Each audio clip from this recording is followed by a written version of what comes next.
இலங்கை நாடாளுமன்ற தேர்தலில் தற்போதைய பிரதமர் ரணில் விக்ரமசிங்கேயின் ஐக்கிய தேசிய கட்சியின் தலைமையிலான ஐக்கிய தேசிய நல்லாட்சி முன்னணிக்கும் அதிபர் சிறிசேனாவின் இலங்கை சுதந்திரா கட்சி தலைமையிலான ஐக்கிய மக்கள் விடுதலை கூட்டணிக்கும் இடையே கடுமையான போட்டி நிலவுகிறது. இந்த நிலையில் தேர்தல் முடிவுகள் குறித்து அங்கு முகாமிட்டுள்ள தந்தி டிவி குழு சார்பாக எமது தலைமை தொகுப்பாசிரியர் உமாபதி கிருஷ்ணன் தரும் நேரடி தகவல்களை பார்ப்போம். உமாபதி, சொல்லுங்க, இலங்கை நாடாளுமன்ற தேர்தலில் வடக்கு மாகாண நிலவரம் குறித்த தகவல்களை விரிவாக சொல்லுங்க.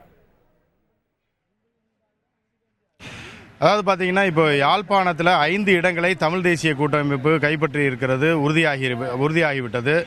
ஸ்ரீதரன், சுமந்திரன், சேனாதி ராஜா உள்ளிட்டவர்கள் அந்த வெற்றி சித்தார்த்தன் ஆகியோர் 4 பேர் வெற்றி உறுதி செய்யப்பட்டிருக்கிறது. ஆனால் இது அதிகாரப்பூர்வமாக அறிவிக்கப்படவில்லை. மற்றமுள்ள ஒரு ஆசனத்திற்கு சரவண பவனுக்கும் மற்ற ஒரு போட்டியாளருக்கும் இடையே ஒரு 6 வாக்குகள் வித்தியாசத்தில் அந்த வெற்றி அறிவிக்கப்படாமல் இருக்கிறது. அங்கு சில தொகுதிகளில் மீண்டும் வாக்குகளை எண்ண வேண்டும் என்று வேட்பாளர்கள் வைத்த கோரிக்கையை தொடர்ந்து அங்கு வாக்குகள் எண்ணப்பட்டிருக்கிறது. எனவே அந்த முடிவுகள் இன்னும் அறிவிக்கப்படாமல் கிட்டத்தட்ட 1 மணி நேரத்திற்கு மேலாக நிறுத்தி வைக்கப்பட்டிருக்கிறது. தேர்தல் ஆணையத்திற்கும் இது குறித்த தகவல் போயிருக்கிறது. தமிழ் தேசிய கூட்டமைப்பினர் இன்னும் வெற்றிக்கான சான்றிதழை பெறவில்லை. இதேபோல வன்னி தேர்தல் மாவட்டத்தை பொறுத்தவரை வன்னி, வவுனியா, மன்னார் உள்ளிட்ட தேர்தல் மாவட்டத்தில் 89,000 வாக்குகளை பெற்று 4 இடங்களை தமிழ் தேசிய கூட்டமைப்பு கைப்பற்றியிருக்கிறது. இதேபோல திருகோணமலையில் 45,000 வாக்குகளுக்கு மேல் பெற்றிருக்கிறது தமிழ் தேசிய கூட்டமைப்பு. அதற்கு 1 இடம் மட்டுமே உறுதி செய்யப்பட்டிருக்கிறது. எனவே 10 இடங்கள் தமிழ் தேசிய கூட்டமைப்பிற்கு தற்போது வரை உறுதியாகி இருக்கிறது. பிற இடங்களில் இன்னும் எண்ணிக்கை சென்று கொண்டிருக்கிறது. இவை எல்லாம் இன்னும் சற்று நேரத்தில், குறிப்பாக ஒரு 3:30 மணி 4 மணி அளவில் இந்த முடிவுகள் அனைத்தும் வெளியிடப்படும். அதாவது விருப்ப வாக்குகளில் யாரெல்லாம் எம்பியாக தேர்வு செய்யப்படுகிறார்கள் என்கிற விவரங்களும் இன்னும் சற்று நேரத்தில் வெளியாக இருக்கிறது.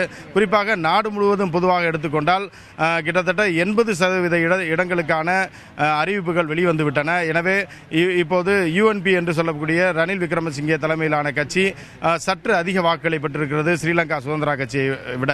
எனவே அவர்கள் ஆட்சி அமைப்பது உறுதி என்கிற தகவல் தான் இங்கு நமக்கு கிடைக்கிறது. எனவே இன்று மாலை கொழும்பில் இந்த கூட்டணி கட்சிகளின் கூட்டம் இருப்பதாக தெரிகிறது. அப்போது இந்த கூட்டணி கட்சிகள் எல்லாம் சேர்ந்து அடுத்த கட்டத்தை நோக்கி தங்களுடைய நகர்வை கொண்டு செல்வார்கள் என்று தெரிகிறது. எனவே நாளை மறுதினமோ அல்லது இன்று மாலை என்று கூட ஒரு தகவல் இருந்தது.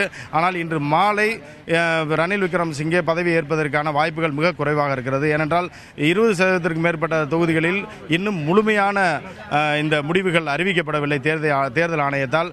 ஏற்கனவே இன்று மாலை 3 அளவில் தேர்தல் ஆணையம் இந்த முழு முடிவையும் அறிவித்துவிடும் என்று சொல்லியிருந்தது. ஆனால் அதற்கான சாத்தியக்கூறுகள் குறைவாகவே இருக்கின்றன. எனவே இந்த முழு முடிவும் வெளியாக 5 மணி 6 மணி ஆகலாம் என்று தெரிகிறது.